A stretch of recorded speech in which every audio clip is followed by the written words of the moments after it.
maybe starting from something which Ambassador Sullivan referred to in his talk of the initiative to establish a global network against food crisis as called for at the World Humanitarian Summit of 2016. So that network is to better align these gap between humanitarian and development responses, if you like, but particularly also to coordinate better from what Arif said. Okay, we know where the problems are. We probably know reasonably well what the causes are, but yet the action has to be better aligned.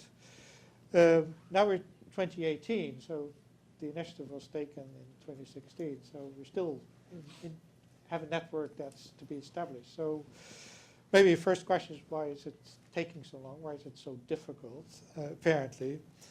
And secondly, what's in your perspective would be good examples of what FAO is doing and with partners to combine emergency relief with longer-term resilience building to counteract food crisis? And what could the global network add to that? That's a lot of questions, but yeah, well, I know you can handle that. Well, thank you very much. Can you hear me? Yeah. Thank you very much, Rob, and it's a great pleasure to be here today. I think on your first question on the network, I think the first thing we have to keep in mind is why this network was established, why the decision was made by the two EU commissioners, DEFCO and ECHO, as well as the Director General of FAO and the Executive Director of WFP, to establish this network. I think it comes from the realization that with close to 100 million people, at that time it was 80 million people, now it has increased to 108 and 124 million now, on really in acute food insecurity. I think there is no way we will be able to achieve SDG 2 unless we do business differently, unless we are able to mobilize actors across the humanitarian development, but also even more and more the peace pillars. So I think this really comes from that realization, and also that as part of doing business differently, that we need indeed more robust analysis, that we need more informed, evidence-based programming, that we need monitoring, and that we need high-level advocacy to be able to mobilize across. And as a matter of fact, and it was said by a number of previous speakers, but when we look at what happened last year indeed we were in front of a situation where we had one famine declared in South Sudan. We had 3 countries at risk of famine in Yemen, Somalia, and northeast Nigeria. And what we find there is that perhaps, as was said, as an international community, we have never been as good as we are today at seeing the trajectories of these countries and at being able really to identify when a famine will occur or when a famine is occurring. And as a matter of fact, in South Sudan, we detected famine in two counties of Unity State, in quite a discrete area of South Sudan. And we were able, as an international community, to mobilize and to act at scale to prevent the situation to deteriorate. But I would say that's about it. That's about it. And as was said, we keep accumulating people on the cliff of famine.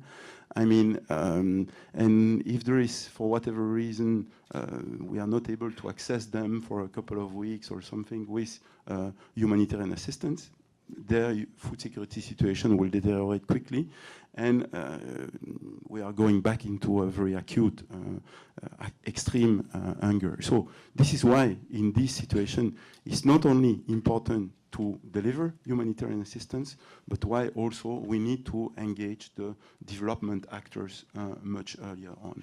And I think this is the purpose of this network that was established, indeed, that was launched in Istanbul. And what has happened since then is that we have worked a lot, I would say, on the first component of this network, which is the report.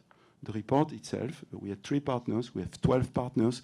The quality of the report, no, I think is nothing to compare to the first one. We have a very strong product that has even no outlook dimension, and which will keep evolving.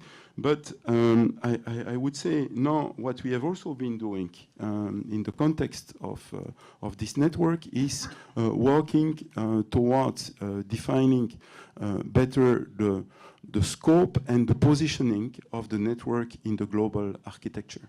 And we have seen that a network like this one, a report like this one, is critical in terms of providing information, high-level, doing the high-level advocacy, for example, vis-à-vis the UN Security Council. Now we are producing 6 monthly reports that are submitted to the Security Council, highlighting the food security situation in countries that are on the agenda of the Security Council. We are also providing this information to the Committee on World Food Security. I mean, raising the attention, knowing that ultimately it finds its way to the ECOSOC and to the General Assembly. And then, through a network like this one, by working on this, by working together at indeed strengthening the coordination, but as well as identifying good practices, identifying, I would say, different typologies of response, we are indeed able to influence the way we are responding to this situation and the way we are indeed building resilience. Now, to come to the second part of your question very quickly, I think the first thing you learn when you are talking of resilience is that it's not a single agency business. This is something you have to do together with others.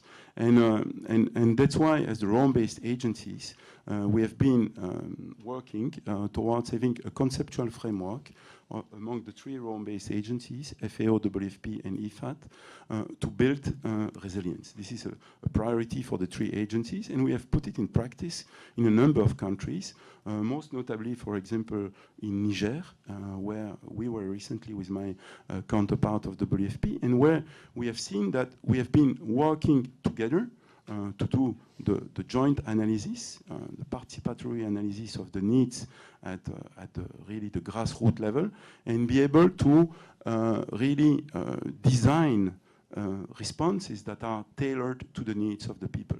Mobilizing, for example, in the case of the WFP, food assistance for assets to limit land degradation and work on water savings, working at the same time from the FAO perspective in terms of diversifying production, working through the farmer field school, good nutritional practices, etc., and IFAD aligning their investment in terms of infrastructure.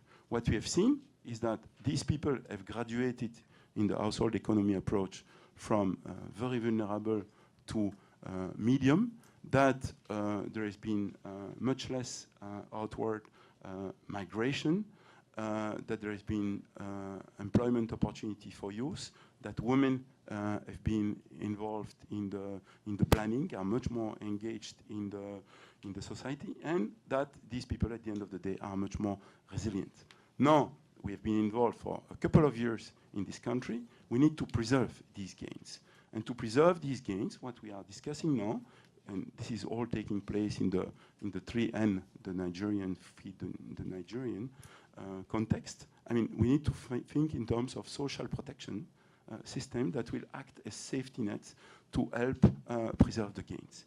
So this is Nigeria. We have similar experience, FAO, WFP, UNICEF in Somalia, which really show the value of working together on the same community for a multi-year period of time with very clearly defined objectives. I think this is really what makes a difference. Thank you.